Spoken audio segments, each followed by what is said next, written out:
మహర్షి దయానంద సరస్వతి సూక్తి రత్నాకరము యజ్ఞము.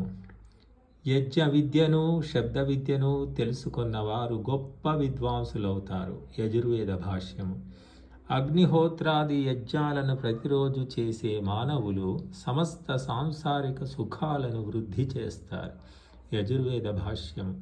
విద్వాంసులైన వారు అగ్నిహోత్రాది యజ్ఞాలతో అందరికీ మేలు కలిగించాలి. దాంతో వారికి గొప్ప కీర్తి కలగాలి.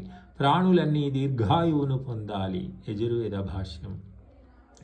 చాలా కాలం వరకు గడ్డం మీసాలను ధరిస్తూ బ్రహ్మచారి పూర్ణ విద్వాంసుడు జితేంద్రియుడైన పెద్ద మనిషే యజ్ఞధాతువు అర్థాన్ని తెలుసుకోవడానికి యోగ్యుడు, అనగా యజ్ఞం చేయడానికి యోగ్యుడవుతాడు. బాలబుద్ధి అవిద్వాంసుడు కాలేడు.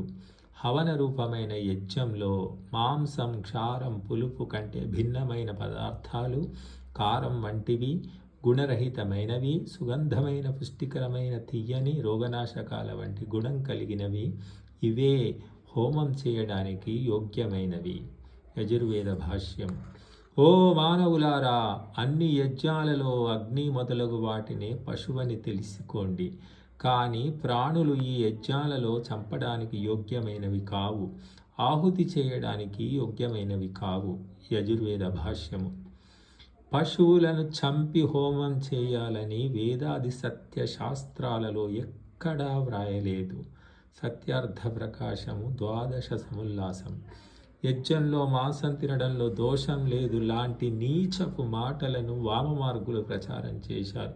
వాళ్ళను అడగాల్సింది ఏమిటంటే, వైదిక హింస కాకపోతే నిన్ను, నీ కుటుంబాన్ని చంపి హోమం చేస్తే ఏంటి చింత? సత్యార్థ ప్రకాశము 11 సముల్లాసం. యజ్ఞం చేసేవారు పుణ్యాధిక్యం వల్ల పరమాత్మను పొంది సత్కారవంతులవుతారు. యజుర్వేద భాష్యం.